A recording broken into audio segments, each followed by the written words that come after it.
সংগ্রামী বন্ধুগণ, আপনারা জানেন এক দফা দাবিতে আমরা অসহযোগ আন্দোলনের ডাক দিয়েছি।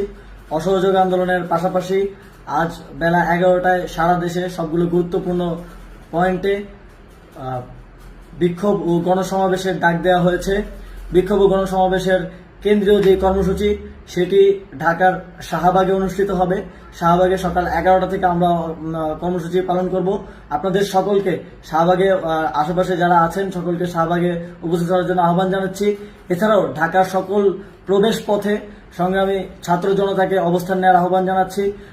ঢাকার যতগুলো গুরুত্বপূর্ণ প্রবেশ পথ আছে, গুরুত্বপূর্ণ পয়েন্ট আছে, সবগুলোতে স্কুল, কলেজ, মাদ্রাসা, প্রাইভেট বিশ্ববিদ্যালয়ের শিক্ষার্থী, পেশাজীবী, শ্রমজীবী, রাজনৈতিক, অরাজনৈতিক নির্বিশেষে আপামর জনসাধারণকে আগামীকালকের কর্মসূচিতে রাজপথে নেমে আসার আহ্বান জানাচ্ছি।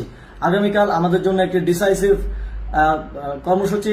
আগামীকাল আমরা শান্তিপূর্ণভাবে আমাদের বিক্ষোভ ও গণসমাবেশ পালন করব, কিন্তু যদি আমাদের উপর আঘাত আসে তা প্রতিহত করার জন্য আন্দোলনকারী ছাত্র জনতাকে প্রস্তুত থাকার আহ্বান করছি। আপনারা সবাই পতাকা নিয়ে আসবেন, বাঁশের লাঠি নিয়ে আসবেন। আমাদের নিরাপত্তার দায়িত্ব আমাদেরকেই নিতে হবে। কোনো সন্ত্রাসী সংগঠনের সন্ত্রাসীরা যাতে আমাদের আন্দোলনের শক্তিকে চ্যালেঞ্জ না করতে পারে সেটি নিশ্চিত করার জন্য আগামীকাল 11টায় সবাই রাজপথে নেমে আসুন। ঢাকার সবগুলো গুরুত্বপূর্ণ পয়েন্ট সহ সারা দেশের সব জায়গায় বিক্ষোভ ও গণসমাবেশ পালন করুন। ধন্যবাদ সকলকে।